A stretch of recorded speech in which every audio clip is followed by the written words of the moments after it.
O áudio que vocês vão ouvir agora é parte do podcast Xadrez Herbal. Caso vocês queiram ouvir mais sobre esse assunto e outros temas de política internacional, é só ir em xadrezherbal.com.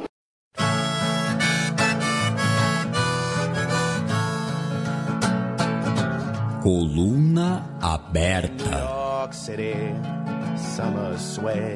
Bem, vamos começar esse nosso giro aqui pela Ásia pela notícia principal, né, que foi na terça-feira a chegada do Moon Jae-in, presidente da Coreia do Sul, em Pyongyang, capital da Coreia do Norte. Né, foi recebido pelo Kim Jong-un, grande comitê lá, buquês de flores, ambos com suas esposas.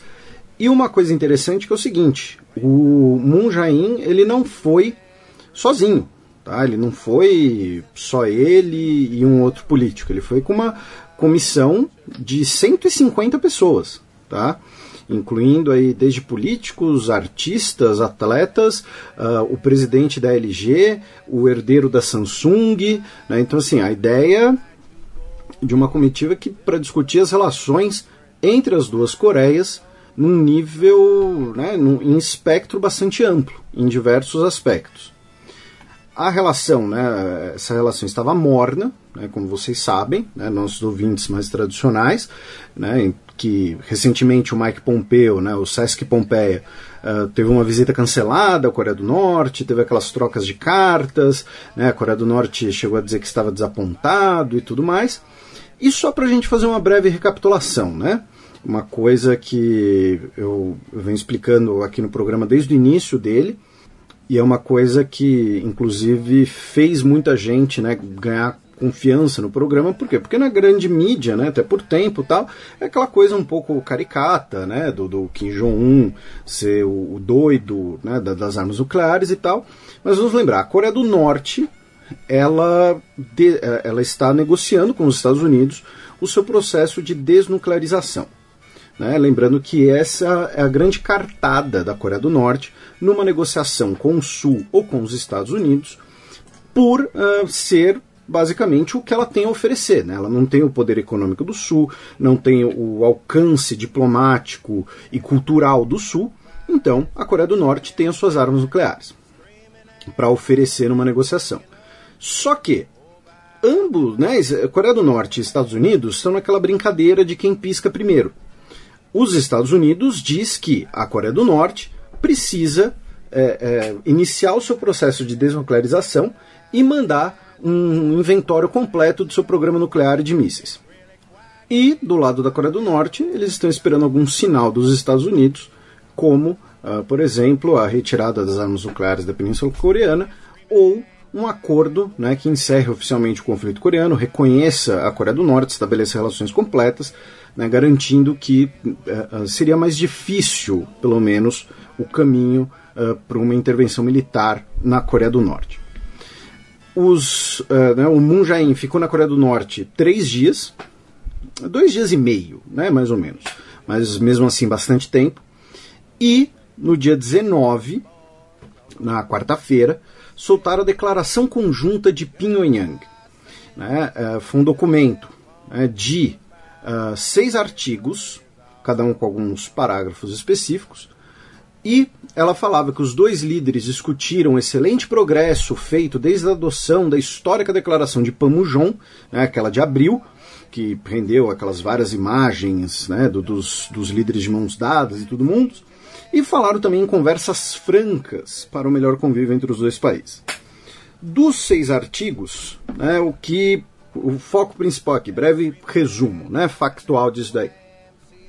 O primeiro estipula a maior cooperação militar para a prevenção de incidentes na fronteira, né, na zona desmilitarizada, como a criação de um comitê militar conjunto, diminuição de postos na fronteira, monitoramento de voos. O segundo artigo fala sobre maior cooperação econômica, a abertura até o final desse ano de 2 corredores terrestres, com ferrovias e rodovias em cada costa da península, ligando os dois países.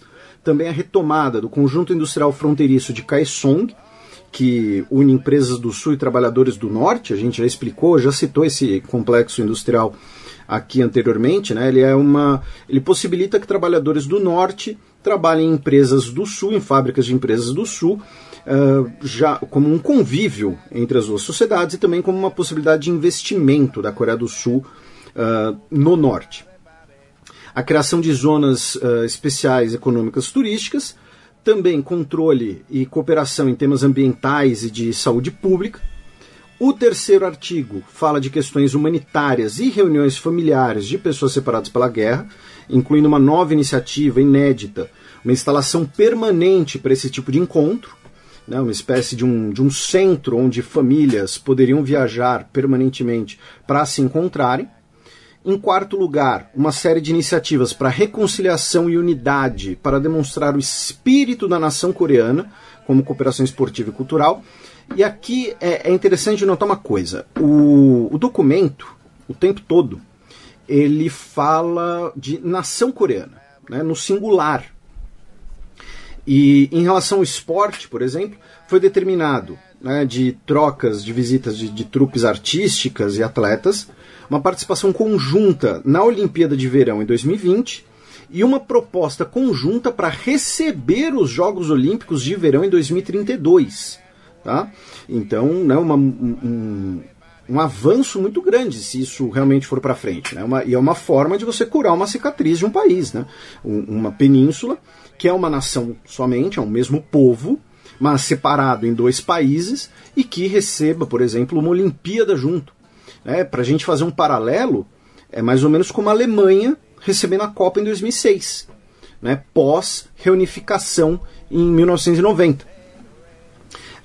Então, né, teoricamente 91, mas ajuda a você recriar um sentido de sociedade entre um mesmo povo que foi dividido por razões políticas.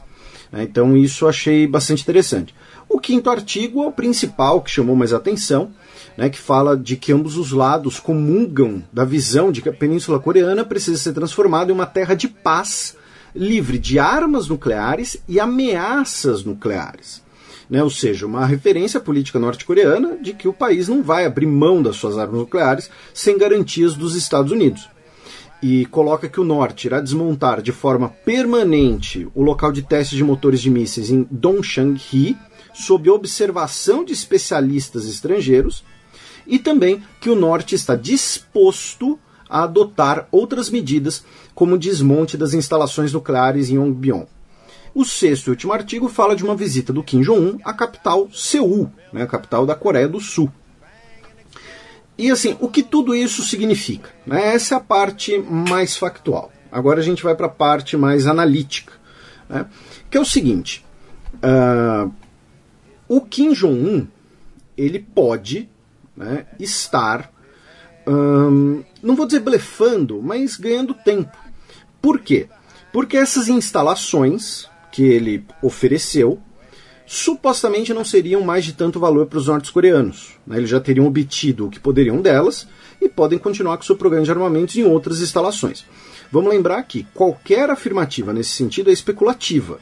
Tá? Só um grupo muito restrito de oficiais de inteligência pelo mundo vão saber dados concretos sobre essa hipótese.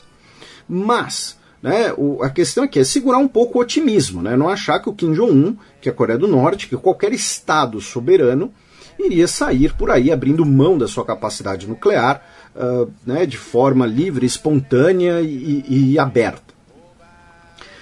Fica pendente, e o próprio Moon Jae-in disse isso na coletiva, quando eles anunciaram o documento, de que essa oferta norte-coreana está condicionada à exigência de que os Estados Unidos tomem medidas correspondentes.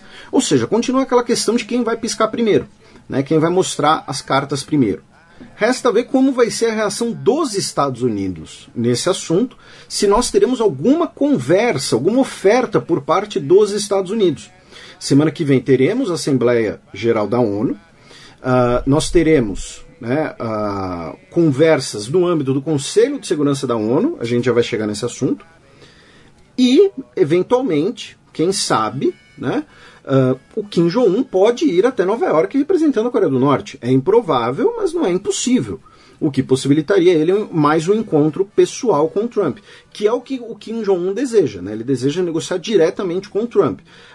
Toda a cúpula foi acompanhada de palavras de elogio ao Trump, palavras de que existe uma confiança mútua entre eles, né? Então isso é interessante. Outra coisa que é interessante é o seguinte, o Kim muito provavelmente vai visitar Seul até o final desse ano. Ele vai ser o primeiro líder norte-coreano que visita Seul, e isso vai ser um termômetro interessante, né? Porque no início do ano, desculpem, quando a delegação olímpica da Coreia do Norte chegou em Seul, ela foi recepcionada com alguns protestos, né? Talvez vocês se lembrem disso. Como vai ser a recepção do Kim Jong-un? Né? Vai ser uma recepção de esperança, de amistosidade, ou vai ser uma recepção com protestos, com condenação pelo histórico de direitos humanos da Coreia do Norte, com protestos contra as próprias conversas de paz? Né? E vamos lembrar uma coisa, que é o seguinte, no Norte, nós estamos falando de um regime autoritário, unipartidário e hereditário. Né? O atual presidente, o Kim Jong-un, é o neto do fundador do país. Já no Sul, nós temos eleições, tivemos uma crise política grande e recente, aquela coisa surreal das fadas celestiais que vocês também devem se lembrar. Então, o termômetro popular não vai ser importante apenas para as conversas entre as Coreias, mas também para o futuro do governo da Coreia do Sul, que é o governo mais comprometido com as conversas intercoreanas, talvez, da história. Tá? E certamente muito mais comprometido do que os dois governos anteriores, que eram do partido de oposição, o partido mais conservador à direita, que é contra essa conversa mais animada, defende uma conversa num tom mais pragmático, mais lento. Né? Então, isso é outra coisa interessante. E finalmente, né, novamente, toda vez que eu expliquei aqui a questão da Coreia, da importância das armas nucleares, muitas vezes, às vezes, pessoas, infelizmente, aqui não eram apenas haters, né? Mas várias pessoas, às vezes, interpretavam isso como desdém ao Donald Trump, como uma questão ideológica contra o Donald Trump, sendo que, né, nunca neguei o papel tanto do governo Obama quanto do governo Donald Trump. A questão aqui, porque eu tô falando disso, é que é o seguinte, esse documento ficou muito claro, aquela ideia do protagonismo coreano nessas conversas, tá? Não é mais, digamos assim, o fantoche da Coreia do Sul, o fantoche dos Estados Unidos na Coreia do Sul e o fantoche da China na Coreia do Norte.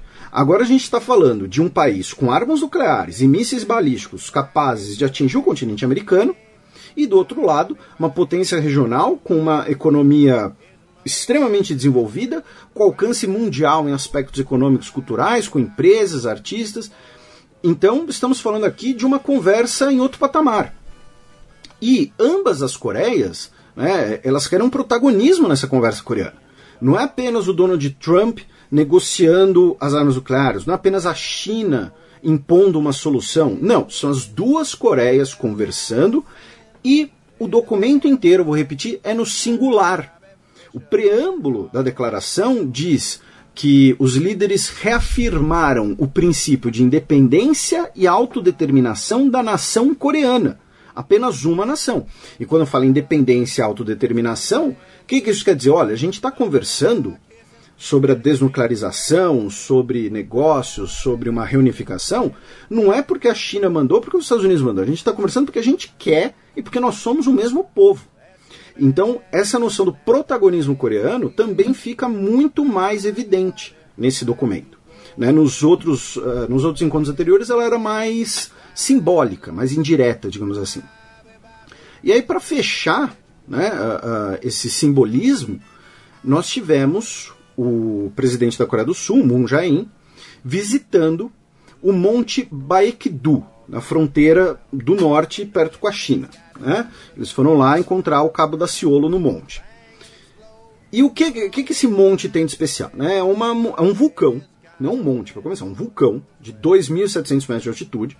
O nome significa Montanha do Cume Branco, por conta da neve, claro. É, um dos fenômenos da natureza mais violentos conhecidos pelo homem foi ali, inclusive, mais de 1000 anos atrás. A silhueta do vulcão, ela está no brasão de armas da Coreia do Norte, acho que a gente já mencionou isso aqui também. A caldeira do vulcão é conhecida como Lago Celestial, E o que tem de tudo isso?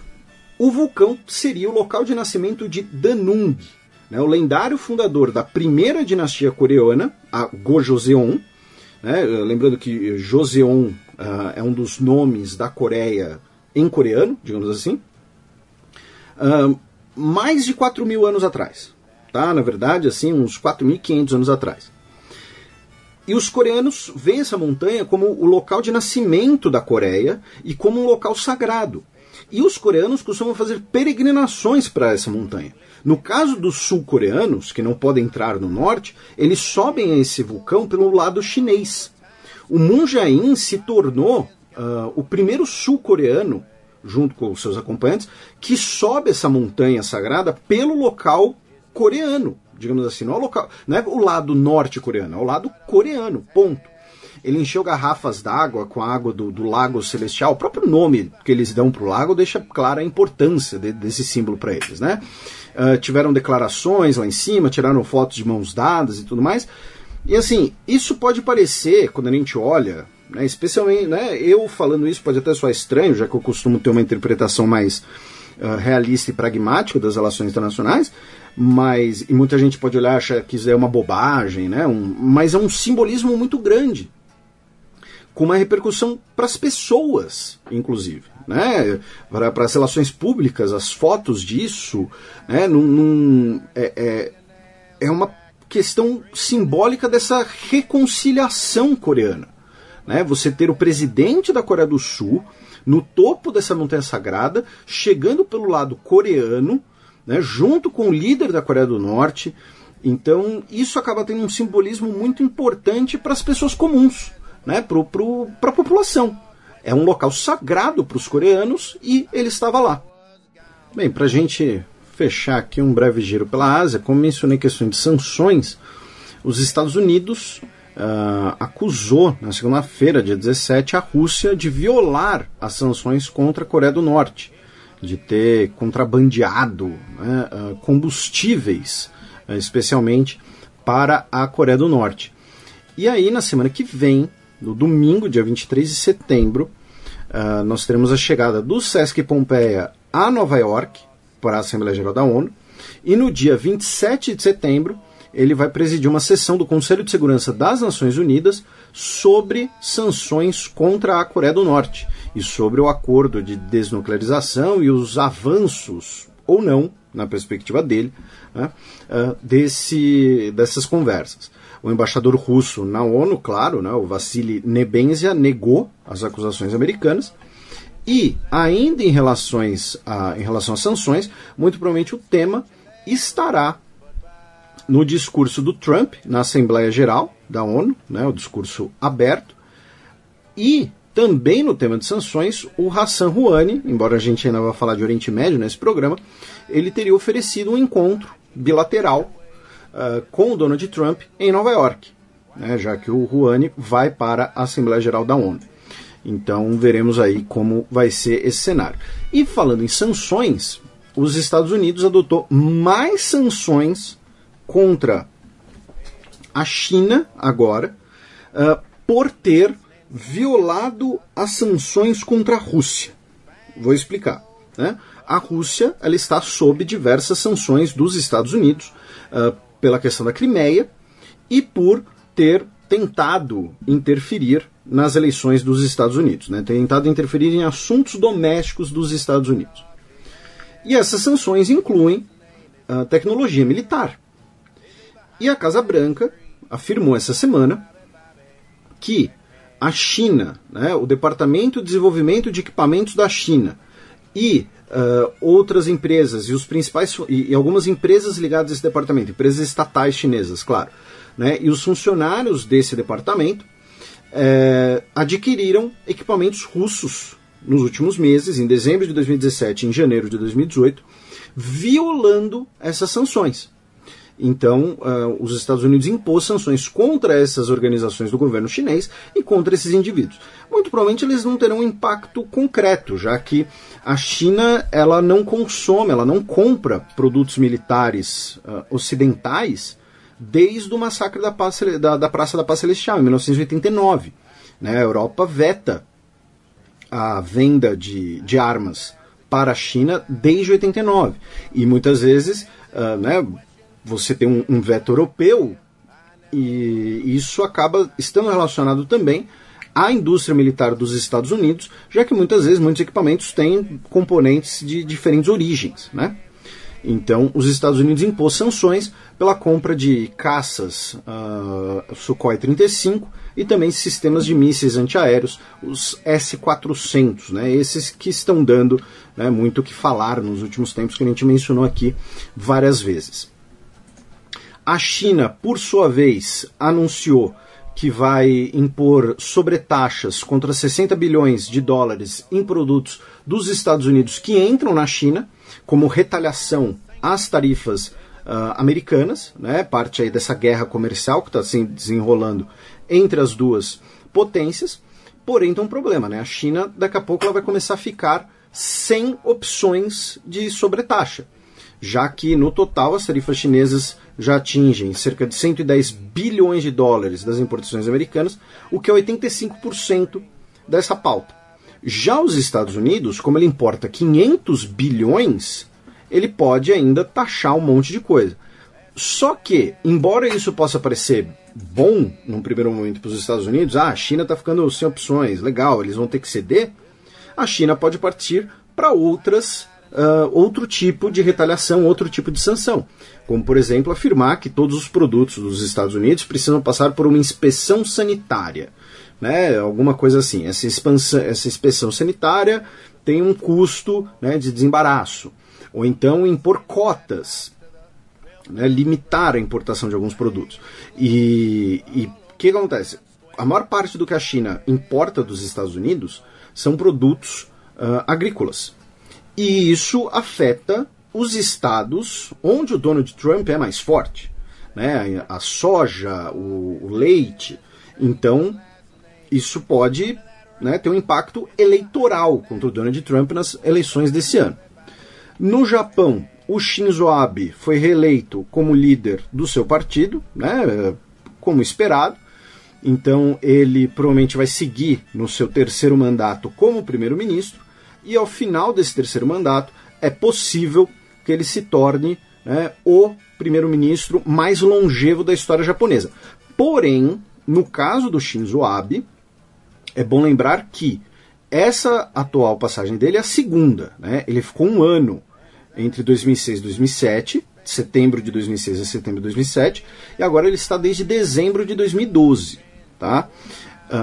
Eu fui colar aqui, né, e o primeiro-ministro do Japão que ficou mais tempo no cargo foi ainda no período Meiji, né, que foi o Taro Katsura, de 1901 até 1913, tá? 2.883 dias, tá?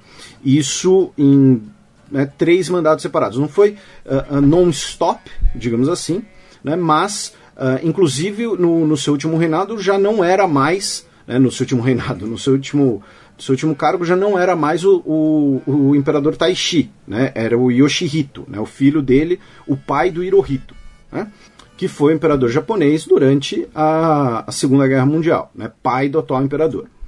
No período moderno, né, quem fica com o posto, né, o período pós-Segunda Guerra Mundial, é o Eisaku Sato, que foi primeiro-ministro do Japão entre 64 e 72, aí sim de forma ininterrupta, o que dá um total aí de 2.797 dias. Então o Shinzo Abe ele precisa de mais ou menos uns 340 dias para passar o Eisaku Sato. Ou seja, um ano aí no cargo, mais um aninho, ele acaba se tornando o recordista na era moderna. Para se tornar o recordista total, precisa de um pouquinho mais de um ano ali, mas também não é muita coisa. Tá? Então, ele, né, como esperado, foi renovado. Recentemente tivemos eleições japonesas, comentamos aqui, ele pretende reformar a Constituição. Muito provavelmente esse voto serve para ele consolidar a liderança do seu partido, conseguir essa reforma constitucional. Nas Filipinas, infelizmente, o tufão Mangkhut deixou pelo menos 64 mortos, além de dezenas de desaparecidos, e ele chegou na costa chinesa, em Hong Kong e Macau, sul da China. Milhões de pessoas foram deslocadas, tivemos também alguns mortos e a indústria pesqueira acabou sofrendo bastante, né? Então fica aí o registro, infelizmente. E para a gente fechar, também um registro infeliz, nessa semana, no dia 18, o Tribunal Penal Internacional decidiu abrir uma investigação preliminar sobre o genocídio Rohingya em Myanmar e baseado num documento do Conselho de Direitos Humanos da ONU, que o documento tem 440 páginas, ele foi divulgado, né, nessa semana, o sumário dele já havia sido apresentado, porém, dessa vez é o relatório completo, né, com provas, enfim, e materiais diversos coletados nesse período, e o documento coloca que o exército de Myanmar, né, o alto comando do exército de Myanmar, né, as forças armadas de Myanmar são chamadas de Tatmadaw, e eles terão cometido os mais graves crimes da lei internacional, incluindo estupro em massa, deportação em massa, uso difundido de tortura e violência deliberada contra civis indefesos. O documento pede que o exército de Myanmar seja colocado sob supervisão civil, né, coisa que ele nunca esteve. Myanmar, durante boa parte da sua existência como país independente, era uma ditadura militar, e desde o fim da ditadura, a gente explicou isso num programa passado, né? Nós temos um arranjo em que as Forças Armadas elas têm uma cota permanente no parlamento. O programa em que esse foi um dos debates principais foi o programa de número 111, de setembro de 2017, e pede também que as altas lideranças militares do país, inclusive o comandante-em-chefe das Forças Armadas, sejam processados por genocídio, crimes contra a humanidade, crimes de guerra. Tá? E o relatório fala até mesmo em total dissolução e reconstrução das Forças Armadas. O embaixador de Myanmar rejeitou as conclusões, disse que elas foram unilaterais, que o governo não reconhece sua autoridade, que são alegações falsas. Né? O mesmo choro de sempre de todo tirano quando é pego cometendo os seus crimes. E o documento coloca também que não existe nenhuma lei ou instituição em Myanmar que esteja acima do alto comando das Forças Armadas e que isso contribui para o clima antidemocrático e de relações de clima de comando tóxico sobre direitos humanos e relações entre as etnias de Myanmar. Esperemos que resulte em alguma coisa, porém, infelizmente, devemos manter o ceticismo, né?